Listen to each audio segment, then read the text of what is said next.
Namaskar and welcome to this online learning platform of Shri A.K. Doshi Mahila College, Jamnagar, and I am Dhruvika Kanabar, presenting the lecture of Personal Management.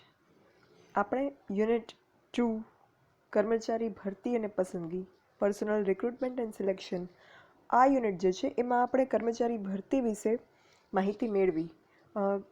Recruitment જે છે એનો meaning શું થાય, એના types of recruitment કયા કયા છે, sources of recruitment કયા હોઈ શકે, કર્મચારી ભરતીના પ્રાપ્તિ સ્થાનો કયા કયા હોઈ શકે એની ચર્ચા આપણે કરી. અને ગવર્મેન્ટ સેક્ટર અને પ્રાઇવેટ સેક્ટરમાં જોબ માટે જે છે એ ઓનલાઈન પ્લેટફોર્મ કયા કયા છે, કઈ રીતે જે છે એ રિક્રુટમેન્ટ પ્રોસેસ કરવામાં આવે છે, જાહેરાતો કઈ રીતે આપવામાં આવે છે, આ બધી જ ચર્ચા આપણે કરી. વિવિધ પ્રાપ્તિ સ્થાનોમાંથી ઉમેદવાર કર્મચારીઓ અંગે માહિતી મળી જાય પછીનો જે પ્રશ્ન આવે એ છે કર્મચારીની પસંદગીનો પ્રશ્ન.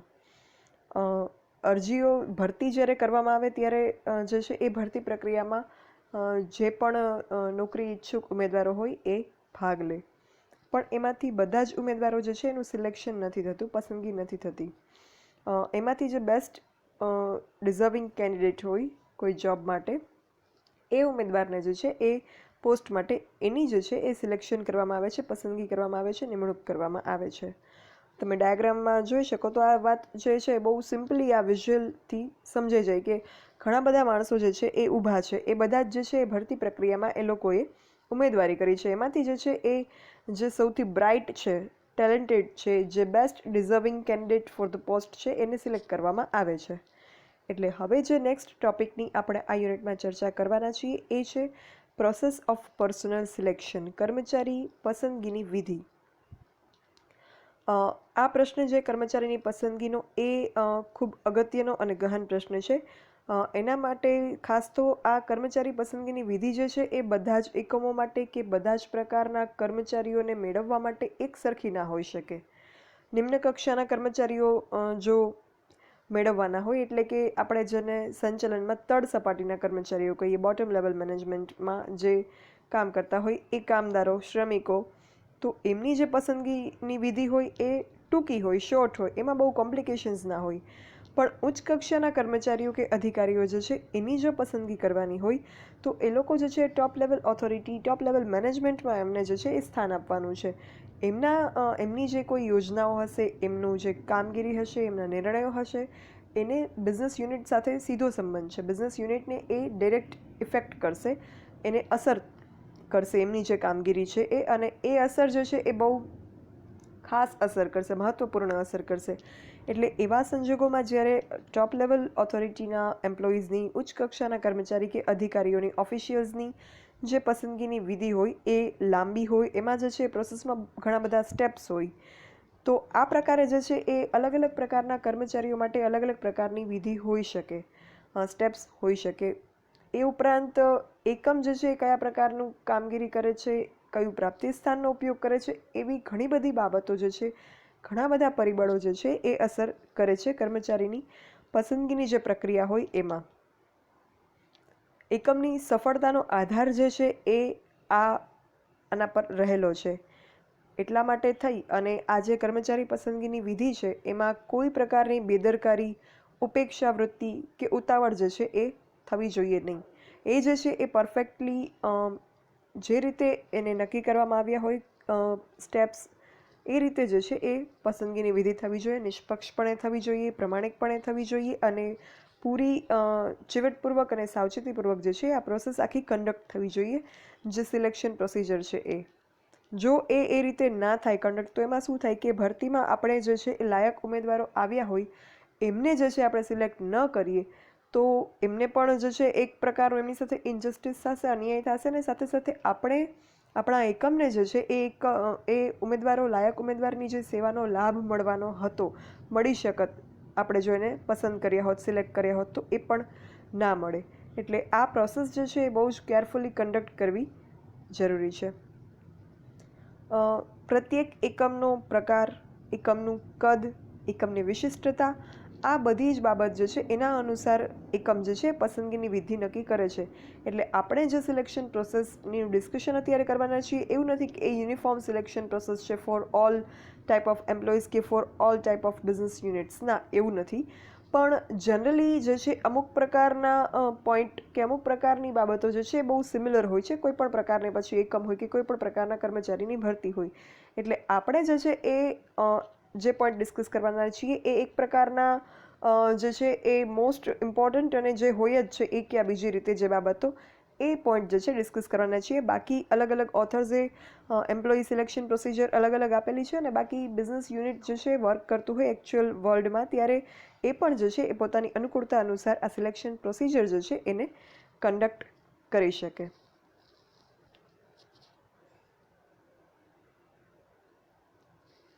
તો હવે આપણે જોઈએ આ સિલેક્શન પ્રોસિજર. તો અહીંયા તમે જોઈ શકો છો ગુજરાતીમાં જે આપ્યા છે એ એઝ પર તમારી બુક જે છે એ પોઈન્ટ્સ આપેલા છે. પ્રાથમિક મુલાકાત, અરજીપત્રક, અરજીપત્રકની ચકાસણી, કસોટીઓ, મુલાકાત, શારીરિક તપાસ અને નિમણૂક અને નિયુક્તિ અને ફરજની સોંપણી. અને અહીંયા તમે ઇંગ્લિશ ડાયાગ્રામ જુઓ તો એમાં જે છે એ નીચેથી સ્ટાર્ટ થાય છે બોટમમાંથી. રિસેપ્શન ઓફ એપ્લિકન્ટ્સ, સેમ વસ્તુ જે અરજી પત્રક આપણે કહ્યું. પછી પ્રિલિમિનરી ઇન્ટરવ્યૂ, એ જે ફર્સ્ટ છે પ્રાથમિક મુલાકાત એ અહીંયા સેકન્ડ આવ્યું. પછી એપ્લિકેશન બ્લેન્ક એ જે છે એ અરજીપત્રકની વાત થઈ. પછી એમ્પ્લોયમેન્ટ ટેસ્ટ જે આપણે કસોટીઓ કીધી એ. પછી એમ્પ્લોયમેન્ટ ઇન્ટરવ્યૂ, મુલાકાત એટલે એ ઇન્ટરવ્યૂ કહેવા માંગે છે. એના પછી રેફરન્સ ચેક. રેફરન્સ ચેક જે છે એ હું તમને આગળ ઉપર સમજાવું છું. પછી મેડિકલ એક્ઝામિનેશન એટલે શારીરિક તપાસ અને સિલેક્શન એટલે નિયુક્તિ. તો આ રીતે તમે ઇંગ્લિશ અને ગુજરાતી વર્ઝન જોઈ શકો છો. તો એમાં જે છે એ ક્રમમાં ફેરફાર થઈ શકે, અમુક બાબતો ઉમેરાઈ શકે, અમુક બાબતો જે છે એ ઘણી વખત જરૂર ના હોય તો બાદ થઈ શકે. આ રીતે જે છે એ પ્રેક્ટિકલ ઇમ્પ્લિમેન્ટેશન જે પ્રોસેસ સિલેક્શન પ્રોસેસ થતી હોય ત્યારે કરી શકાય. હવે આપણે વન બાય વન આ પોઈન્ટનું ડિસ્કશન કરીએ. તો ફર્સ્ટ પ્રાથમિક મુલાકાત. અમુક વખત જે છે પ્રાથમિક મુલાકાત કરવામાં આવે છે, અમુક વખત ડાયરેક્ટ જે છે એ અરજીઓ મંગાવવામાં આવે છે. Depends on the recruiter. તો ઉમેદવાર કર્મચારીઓની પસંદગી માટે પહેલાં પ્રાથમિક મુલાકાત ગોઠવવામાં આવે. ઉમેદવારોને એમના કાર્ય, જવાબદારી, એકમની સંપૂર્ણ માહિતી જે છે એ પ્રાથમિક મુલાકાત સમયે આપી દેવી જોઈએ એમ માનવામાં આવે છે જ્યારે પ્રાથમિક મુલાકાતનું સ્ટેપ પહેલાં લેવામાં આવતું હોય ત્યારે. એ જ રીતે ઉમેદવારો પાસેથી પણ માહિતી જે છે એ મેળવી લેવામાં આવે છે. પ્રાથમિક મુલાકાતમાં જો કોઈ ઉમેદવારો જે છે એ ખરાબ દેખાવ કરે કે એમનું જે પરફોર્મન્સ હોય એ સારું ન હોય તો પ્રથમ તબક્કે જે છે એમને અટકાવી દેવામાં આવે અને કર્મચારી વિભાગનું કાર્ય સરળ બની જાય. એનાથી શું થશે કે સોર્ટ આઉટ થયેલા કેન્ડિડેટ્સ જ ત્યાં સુધી પહોંચશે. તો એવા કેન્ડિડેટ્સ કે જે આગળની પ્રક્રિયામાં પહોંચે છે એ ઓલરેડી જે છે ફિલ્ટર થઈ ગયા છે એટલે એમનું પરફોર્મન્સ એક વખત ચેક થઈ ગયું છે. તો અહીંયા આગળની પ્રોસેસ જે કરવાની છે પર્સનલ ડિપાર્ટમેન્ટે એ થોડી સરળ બનશે અને નકામી ઝંઝટ જે છે એમાંથી એમને કર્મચારી વિભાગને મુક્તિ મળશે. આ પ્રાથમિક મુલાકાતની વિધિ જે છે એ નીચલી કક્ષાના અધિકારીઓ દ્વારા પણ ઘણી વખત કરવામાં આવતી હોય છે. પછી જે છે એ ઉમેદવારોને ઉપલી કક્ષાના અધિકારીઓ સુધી મોકલવામાં આવતા હોય છે આગળની રિક્રુટમેન્ટ એન્ડ સિલેક્શન પ્રોસિજર માટે. તો આ જે છે એ હોય પણ ખરા અને ઘણી વખત ડાયરેક્ટ અરજીઓ પણ મંગાવવામાં આવે. સેકન્ડ સ્ટેપ છે અરજીપત્રક. પ્રાથમિક મુલાકાત દરમિયાન જે બ્રાઇટ કેન્ડિડેટ્સ લાગ્યા હોય, આશાસ્પદ અને યોગ્ય ઉમેદવારો જે લાગ્યા હોય એમને એપ્લિકેશન ફોર્મ આપવામાં આવે છે. આ એપ્લિકેશન ફોર્મ છે એ ઘણી વખત પ્રિન્ટેડ ફોર્મમાં હોય, ઘણી વખત જે છે બ્લેન્ક હોય. આ વાત કરીએ આપણે ઓફલાઈન મેથડની. ઓનલાઈનમાં આપણે જે છે એપ્લિકેશન ફોર્મનો મેં તમને સેમ્પલ બતાવેલું હતું. તો એ રીતે ઓનલાઈન ઓફલાઈન કોઈ પણ પ્રકારે જે છે એ એપ્લિકેશન ફોર્મ કેન્ડિડેટ્સને ઉમેદવારોને આપવામાં આવતા હોય છે. ઘણી વખત જે છે એ બ્લેન્ક એપ્લિકેશન ફોર્મ હોય તો એમાં જે છે એ આખો સ્ટ્રક્ચર જે હોય એપ્લિકેશનનું એ ઉમેદવારે જાતે બનાવવાનું રહે. તમે 12થમાં પણ શીખ્યા હશો અને આગળ પણ જે છે ઇંગ્લિશ સબ્જેક્ટમાં તમારે એપ્લિકેશન રાઇટિંગ આવશે. તો એમાં જે છે તમને અરજીઓ લખતા શીખવવામાં આવશે. અરજીઓ લખવામાં કઈ કઈ બાબતોનું ધ્યાન રાખવાનું હોય એ બધી બાબતો તમે એમાં શીખશો. તો જ્યારે પણ એપ્લિકેશન ફોર્મ બ્લેન્ક હોય ત્યારે તમારે જે છે તમારી જાતે અરજીનું આખું માળખું સ્ટ્રક્ચર જે છે ક્રિએટ કરવાનું હોય. અધરવાઇઝ જો પ્રિન્ટેડ એપ્લિકેશન ફોર્મ હોય કે ઓનલાઈન હોય તો એમાં જે છે તમારે માત્ર ઇન્ફોર્મેશન જે છે એ ફિલ કરવાની રહે. તો પ્રાથમિક મુલાકાત દરમિયાન જે યોગ્ય ઉમેદવાર લાગે એમને એપ્લિકેશન ફોર્મ આપવામાં આવે છે અને એમાંથી જે છે એ સંપૂર્ણ વિગતો એમાં ફિલઅપ કરવાની હોય છે. અને અરજીપત્રક જે છે એ તૈયાર કરવાનું કામ સંચાલક માટે સૌથી જે છે એ અગત્યનું કામ છે અને એક કસોટીરૂપ કામ છે. કારણ કે એમાં જે છે એ એવી રીતે અરજીપત્રકનું સ્ટ્રક્ચર બનાવવું જોઈએ કે જેના દ્વારા કર્મચારી વિશે સમગ્ર હકીકત જે છે સંચાલનને પ્રાપ્ત થઈ શકે.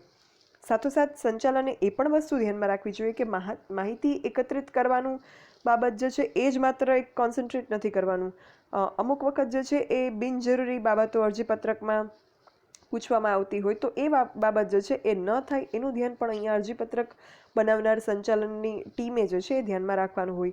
અરજીપત્રકમાં માત્ર જે છે એ એવી જ પ્રકારની મેટર્સ જે કન્સર્ન હોય, જે રિલેવન્ટ હોય, એ જ પ્રકારની માહિતીઓ માંગવી જોઈએ. જે ઇરરિલેવન્ટ મેટર્સ હોય, બિનજરૂરી અપ્રસ્તુત વિગતો હોય, એ પૂછવી ન જોઈએ. જેમ કે આપણે અકાઉન્ટ ડિપાર્ટમેન્ટ હોય એના રિક્રુટમેન્ટ માટે આપણે અરજીઓ મંગાવતા હોઈએ તો અકાઉન્ટ ડિપાર્ટમેન્ટના કર્મચારીની ઉમેદવારી માટે આપણે એવો પ્રશ્ન ના પૂછવો જોઈએ કે તમને જે છે એ કોઈ સ્પેશિયલ મશીન જે છે એ રન કરતા આવડે છે કે કોઈ હેવી વ્હીકલ ડ્રાઈવ કરતા આવડે છે કે નહીં. તો એ વસ્તુ ત્યાં જે છે એ અનુપસ્થિત છે, ઇરરિલેવન્ટ છે.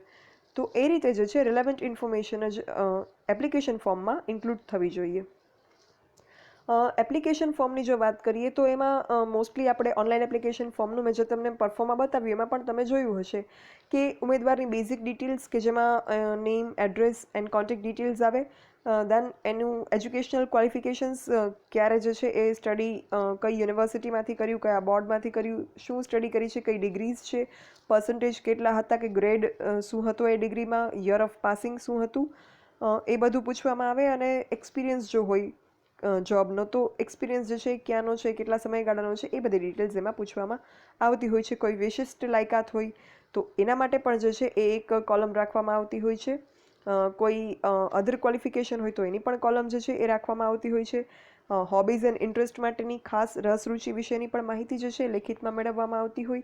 લેંગ્વેજીસ કઈ કઈ જાણે છે, ભાષાનું જ્ઞાન શું છે, એના માટેની પણ માહિતી જે છે જનરલી એપ્લિકેશન ફોર્મમાં મેળવવામાં આવતી હોય. ઘણી વખત કોઈ ઉમેદવાર જે છે એ પ્રાથમિક મુલાકાતમાં સારી ઇમેજ ક્રિએટ ન કરી શક્યા હોય તો એ પોતાની શક્તિ અને ઉપયોગિતા વિશે જે છે એ લેખિતમાં રજૂઆત અરજીપત્રક દ્વારા કરી શકે જો એમને ચાન્સ આપવામાં આવે તો. તો આ રીતે જે છે એ સેકન્ડ સ્ટેપ છે અરજીપત્રકનું. અરજીપત્રક પછી જે છે એ અરજીપત્રકો સબમિટ કરવામાં આવે છે ઉમેદવારો દ્વારા સંસ્થામાં, ઇન્સ્ટિટ્યુશનમાં. ત્યારબાદ એ અરજીપત્રકો મળ્યા બાદ એની ચકાસણીનું સ્ટેપ આવે, થર્ડ સ્ટેપ. આ અરજીપત્રકો જે છે એ આપતા પહેલાં જ જે મિનિમમ ક્વોલિફિકેશન છે, મિનિમમ એજ લિમિટ છે, એક્સપિરિયન્સ જો ઇફ રિક્વાયર્ડ, તો એ બધાની સ્પષ્ટતા થઈ ગયેલી હોય છે અગાઉ જ એડવર્ટાઇઝમેન્ટ જ્યારે પણ પબ્લિશ કરી હોય ત્યારે. છતાં પણ અમુક વખત જો કોઈ ઉમેદવાર જે છે એ લાયકાત ન ધરાવતા હોય, જે મિનિમમ ક્વોલિફિકેશન્સ ડિસાઇડ કરવામાં આવી હોય તો એવા ઉમેદવારોએ જો અરજીપત્રક ભરેલું હોય, માહિતી ખોટી ભરી હોય, અપૂરતી વિગતો ભરી હોય તો એવા અરજીપત્રકોને રદ કરવામાં આવે છે, એવી એપ્લિકેશન્સ કેન્સલ કરવામાં આવે છે. એટલે એવા ઉમેદવારોને જે છે એ નેક્સ્ટ સ્ટેપ કસોટીઓનું એક્ઝામિનેશનનું જે સ્ટેજ છે એમાં ન બોલાવી અને સમય, શક્તિ અને નાણાં જે છે એનો બચાવ કરવામાં આવે છે. એના પછી ફોર્થ સ્ટેપ જે છે એ આવે છે કસોટીઓનું એક્ઝામિનેશન. ઉમેદવાર કર્મચારીઓ જે હોય એમની શક્તિની ચકાસણી માટે અને ડિફરન્ટ ઇન્ટેલેક્ચ્યુઅલ કેપેબિલિટીઝ માટે એમની જે કોઈ ટેલેન્ટ છે એની ચકાસણી માટે જે છે એ બહોળા પ્રમાણમાં ડિફરન્ટ ટાઈપની એક્ઝામિનેશન્સ, ટેસ્ટ, કસોટીઓ કન્ડક્ટ કરવામાં આવે છે. અને આ કસોટીઓ દ્વારા જે છે કર્મચારીનું 360 ડિગ્રી એનાલિસિસ કરવામાં આવે છે કે એનામાં કયા કયા પ્રકારની આવડત જે છે એ રહેલી છે. તો આ કસોટી જે છે એ બહુ ટેક્ટફુલી કન્ડક્ટ કરવી જોઈએ. કસોટીઓમાં ઘણા બધા પ્રકારની કસોટીનો સમાવેશ થાય છે. એમાં બુદ્ધિ કસોટી માટે ઇન્ટેલિજન્સ ટેસ્ટ લેવામાં આવે, પછી ધંધાદારી કસોટી માટે ટ્રેડ રિલેટેડ પ્રોફિશિયન્સી ટેસ્ટ લેવામાં આવે, પછી વિશ્લેષણાત્મક કસોટી માટે એનાલિટિકલ ટેસ્ટ લેવામાં આવે, જનરલ નોલેજ ચેક કરવા માટે જીકે ટેસ્ટ લેવામાં આવે, પછી એની અભિરુચિ ચેક કરવા માટે એપ્ટિટ્યૂડ અને એટીટ્યૂડ ટેસ્ટ લેવામાં આવે, પર્સનાલિટી ટેસ્ટ પણ લેવામાં આવે. તો આ પ્રકારની ડિફરન્ટ ટાઈપ્સ ઓફ કસોટીઓ લેવામાં આવે છે. આ પોઈન્ટ જે છે એ મારે હજી થોડું ડીપમાં પણ ડિસ્કસ કરવો છે. પ્રેક્ટિકલી કોઈ રિક્રુટમેન્ટ પ્રોસેસ હોય તો એમાં કયા પ્રકારની ટેસ્ટ લેવામાં આવે છે એ વિશે પણ મારે ચર્ચા કરવી છે. એટલે આ પોઈન્ટ જે છે અત્યારે હું આટલો જ એક્સપ્લેન કરું છું. આગળ જે છે ડીપમાં મારે ડિસ્કસ કરવો છે, હું અલગથી એનો સેશન જે છે એ એક લઈશ. એમાં જે છે આ એક્ઝામિનેશન્સ કઈ હોય છે, ટેસ્ટ કસોટીઓ કઈ હોય, એનું હું તમને ડીપમાં વિથ એક્ઝામ્પલ જે છે એક્સપ્લેન કરીશ. તો આ જે છે એ એમ્પ્લોયમેન્ટ ટેસ્ટ કસોટીઓ લેવાઈ ગયા પછીનું સ્ટેપ આવે છે. એ કસોટીમાં જે ઉમેદવારો એનું રિઝલ્ટ હોય, એમાંથી જે ઉમેદવારો જે છે એ પાસ થયા હોય, પસાર થયા હોય સક્સેસફુલી, એમને જે છે ઇન્ટરવ્યૂ માટે બોલાવવામાં આવે. ઘણી વખત એવું પણ હોય કે ઇન્ટરવ્યૂ અને ટેસ્ટનું રિઝલ્ટ કમ્બાઇન્ડ હોય, તો એવા સંજોગોમાં જે છે ઇરેસ્પેક્ટિવ ઓફ કસોટીમાં, એક્ઝામમાં, ટેસ્ટમાં એમનું શું પરફોર્મન્સ હતું, ઉમેદવારોને ઇન્ટરવ્યૂ માટે પણ બોલાવવામાં આવે છે જો રિઝલ્ટ કમ્બાઇન્ડ હોય ટેસ્ટ અને ઇન્ટરવ્યૂનું. તો આ મુલાકાત મીન્સ કે ઇન્ટરવ્યૂ. તો કસોટીના પરિણામ પરથી જે છે લાયક ઉમેદવારોને મુલાકાત માટે બોલાવવામાં આવે. આ મુલાકાત દરમિયાન પણ જે છે એ ઘણી બધી બાબતો ચકાસવામાં આવતી હોય છે અને મુલાકાતનું ઇન્ટરવ્યૂનો જે ફેઝ છે એ પણ બહુ ડિસાઇસિવ અને ઇમ્પોર્ટન્ટ ફેઝ છે બિસાઇડ્સ એમ્પ્લોયમેન્ટ ટેસ્ટ કસોટીઓ. આ ઇન્ટરવ્યૂ વિશે પણ જે છે મારે થોડીક ડીપમાં ચર્ચા કરવી છે. ઇન્ટરવ્યૂમાં કઈ કઈ બાબતોનું ધ્યાન રાખવામાં આવતું હોય છે. તમે જો ક્યારેય કોઈ ઇન્ટરવ્યૂ આપવા માટે જાઓ તો તમારે કઈ બાબતો જે છે એ ધ્યાનમાં રાખવી જોઈએ, શીખવી જોઈએ, એ બધી જ ચર્ચા મારે કરવી છે. એટલે એ ટોપિક જે છે એ હું અલગ સેશનમાં સમજાવીશ. તો ઇન્ટરવ્યૂ, એમ્પ્લોયમેન્ટ ઇન્ટરવ્યૂ પૂરું થયા પછી જે ગુજરાતી વર્ઝન છે એમાં શારીરિક તપાસનો સીધો પોઈન્ટ આવે છે, પણ ઇંગ્લિશમાં જે છે એ રેફરન્સ ચેકનો એક પોઈન્ટ લખેલો છે, તો તમને હું એ પણ સમજાવી દઉં. રેફરન્સ ચેક મતલબ ઘણી બધી વખત એવું થતું હોય છે એપ્લિકેશન ફોર્મમાં રેફરન્સનું એક કોલમ હોય છે. રેફરન્સ એટલે કે સંદર્ભ, રિફર તમને જો કોઈએ કરેલા હોય, મતલબ તમે જ્યાં જોબ માટે એપ્લાય કરેલું છે ત્યાં કોઈ તમે જોબ માટે જાઓ છો તો તમારી કોઈ વ્યક્તિએ જે છે એ એક રેફર કરેલું હોય કે યસ આ વ્યક્તિ જે છે એનો હું જાણું છું અને એ જે છે એ તમારી સંસ્થામાં જો તમે એને કામ પર રાખશો, જોબ આપશો, તો એ વ્યક્તિ જે છે સારી સેવાઓ પૂરી પાડશે. એ વસ્તુ જે છે એ હું મારા તરફથી જે છે એ ઓપિનિયન હું આપું છું. એ પ્રકારે જે છે ઘણી વખત કોઈ એક પ્રતિષ્ઠિત વ્યક્તિ હોય, રેપ્યુટેડ કોઈ પર્સનલ માણસ હોય, એમના દ્વારા જે છે એ આ પ્રકારનો રેફરન્સ આપવામાં આવતો હોય છે. તો રેફરન્સ ચેકમાં જે છે એ રેફરન્સ એપ્લિકેશનમાં જે લખેલો હોય, જેમનો રેફરન્સ, ફોર એક્ઝામ્પલ કોઈ કેન્ડિડેટ જે છે એ ઓલરેડી અત્યારે ક્યાંક જોબ કરે છે અને ફોર બેટર પ્રોસ્પેક્ટ્સ એ જે છે એ નવી જગ્યાએ એપ્લાય કરે છે, તો એના માટે જે છે એણે એની કરંટ જ્યાં જોબ છે ત્યાંથી પરમિશન લીધેલી હશે, એનઓસી લેવું પડે એના માટે, નો ઓબ્જેક્શન સર્ટિફિકેટ. તો એ જે છે એ કંપની પણ આપે, બિકોઝ કંપની જે છે જાણે છે કે આમાં કર્મચારી જે છે એનું બેટર ફ્યુચર છે, તો કંપની પણ હોલ હાર્ટેડલી જે છે એ એનઓસી આપે છે, પરમિશન આપે છે બીજે એપ્લાય કરવાની. તો એવા સંજોગોમાં જે કર્મચારી ઉમેદવાર છે એ રેફરન્સમાં એ કંપનીના એના પોતાના કોઈ સુપિરિયર પર્સન હોય, ઓફિશિયલ કોઈ હોય અધિકારી, તો એમનો રેફરન્સ એમાં લખી શકે. તો કરંટ જ્યાં જોબ કરે છે એમનો રેફરન્સ ત્યાં લખેલો હશે, મતલબ કે જ્યાં એમણે ઉમેદવારી નોંધાવી છે એ લોકો જે છે એ રેફરન્સ ચેક કરી શકશે, એમનું ઓપિનિયન લઈ શકશે, અને એ ઓપિનિયન સારો મળે તો કર્મચારી જે છે એની લાયકાતો વિશે કે એની કાર્યનિષ્ઠા વિશે જે છે એક અશ્યોરન્સ મળી જાય. તો આ બાબત પણ જે છે ઘણી બધી વખત ઇન્ક્લુડ કરવામાં આવતી હોય છે એપ્લિકેશન્સમાં. એના પછી આવે છે શારીરિક તપાસ. ઉમેદવારોને પસંદ કરી નિમણૂક આપવામાં આવે એ પહેલાં જે છે શારીરિક તપાસ, એમની મેડિકલ ટેસ્ટ, ફિઝિકલ એક્ઝામિનેશન જે છે એમનું કરવામાં આવે છે. જે એકમોમાં ખાસ કરીને શારીરિક શ્રમ ખૂબ જરૂરી હોય ત્યાં ઉમેદવારોની શારીરિક તપાસ એસેન્શિયલ બની જાય છે. શારીરિક શ્રમ ખૂબ જરૂરી હોય એવા કાર્ય માટે ખોડખાપણ હોય કે પછી બીમાર ઉમેદવારો હોય, એમની પસંદગી જે છે એ જો થઈ જાય તો એના પરિણામો ગંભીર આવે.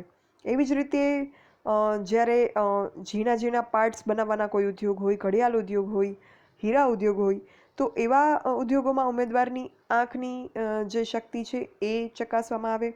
ટેલિફોન અને વાયરલેસ ઓપરેટરની જો જોબ હોય તો એને સંદેશા જે છે મેળવવાના હોય, સાંભળવાના હોય, એના માટે એની કાનની જે કેપેબિલિટીઝ છે એ જોવામાં આવે.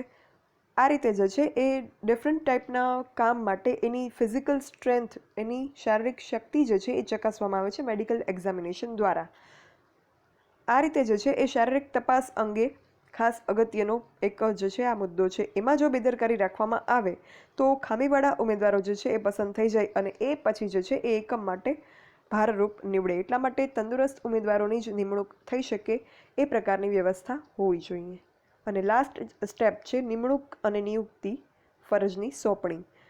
જે ઉમેદવાર શારીરિક તપાસમાં સંતોષકારક રીતે પસાર થઈ જાય એમને નિમણૂક પત્ર અપોઇન્ટમેન્ટ લેટર જે છે એ આપવામાં આવે છે. બટ ત્યાં ભરતીનું કામ જે છે પૂરું નથી થતું. એકમ વિશે અમુક મહત્વની વિગતો પસંદગી વિધિના વિવિધ તબક્કાઓ દરમિયાન આપવામાં આવેલી હોય. એમ છતાં નિમણૂક પછી જે છે એ કર્મચારી એકમનો એક સદસ્ય છે, સભ્ય છે. તો એના માટે એકમના ઇતિહાસ, એકમનું જે એસ્ટાબ્લિશમેન્ટ થયું એ કઈ રીતે થયું, ઓબ્જેક્ટિવ્સ એકમના મેઇન શું છે, ફ્યુચર પ્લાનિંગ શું છે એકમનું, એકમ જે છે અમુક વર્ષો પછી કેટલી સિદ્ધિઓ હાંસલ કરવા માંગે છે, એકમના વિવિધ કાર્યોની માહિતી, પોતાની નોકરી જે છે એના નિયમો, અધિકારો, પોતાના જવાબદારીઓ, એમને કયા પ્રકારની ફેસિલિટીઝ પ્રોવાઈડ કરવામાં આવશે, એ બધી જ બાબતોની જે છે એ ડિટેલ્ડ ઇન્ફોર્મેશન આપવાની રહે. એ ઉપરાંત ઉમેદવાર કર્મચારી જે છે એને જે કામ સોંપવાનું હોય એની પણ વિગતો જો જરૂરી જણાય તો વિથ ડેમોન્સ્ટ્રેશન આપવાની રહે અને ટ્રેનિંગ પણ એના માટે આપી શકાય. ઉપરી અધિકારી અને સહકર્મચારીઓ સાથે એની ઓળખાણ જે છે એ કરવામાં આવે, એટલે જેનાથી એ જે છે એના કલીગ્સ એન્ડ સુપિરિયર્સ બંનેને જાણી શકે. તો આ રીતે જે છે એ નિયુક્તિ અને ફરજની સોંપણીનું કામ જે છે એની સાથે ભરતીની વિધિ, પસંદગીની વિધિ જે છે એ પૂરી થાય છે, સિલેક્શન પ્રોસિજર જે છે એ પૂરી થાય છે. જેમ મેં તમને શરૂઆતમાં જ વાત કરી એમ ઉમેદવારોની પસંદગી વિધિ જે છે એ બધા જ પ્રકારના એકમમાં કે બધા જ પ્રકારના કર્મચારીઓમાં કે બધા જ સંજોગોમાં એક સરખી નથી હોતી.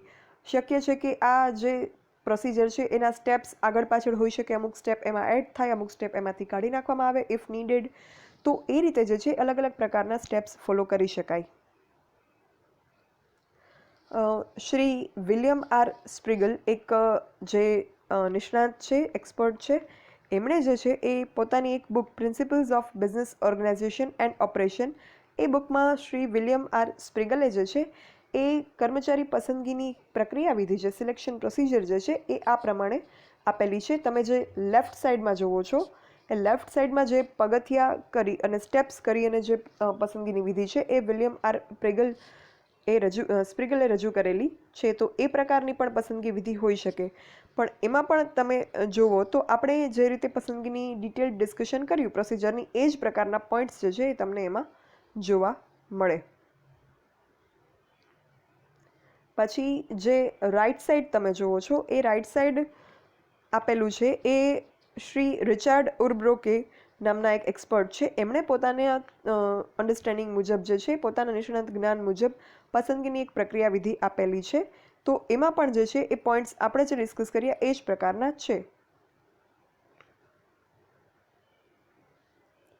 તમે જ્યારે એક્ઝામમાં જો તમને આ ક્વેશ્ચન પૂછાય અને તમે ઓપ્ટ કરો, લખો, તો તમે આ પ્રકારનો આપણે જે પોઈન્ટ ડિસ્કસ કર્યા એ સિમ્પલ મેથડથી લખેલા હતા. તો તમે એના હેડિંગ્સ જે છે એનો આ પ્રકારનો એક ડાયાગ્રામ બનાવીને રજૂ કરી શકો. આ જે સ્ટેપ્સ બનાવેલા છે કે પછી રાઈટ ઓર લેફ્ટ કોઈ પણ સાઈડની જે આકૃતિ છે, ડાયાગ્રામ છે, એમાં તમે જે કોઈ પોઈન્ટના હેડિંગ છે, મુદ્દાઓ છે એ લખી અને પછી નીચે એ મુદ્દા અને એની ડિટેલ આ રીતે જે છે વિથ ડાયાગ્રામ તમારો આન્સર જે છે તમે એક્ઝામમાં લખી શકો. તો આ વસ્તુ પણ તમે જે છે એક ધ્યાનમાં રાખજો.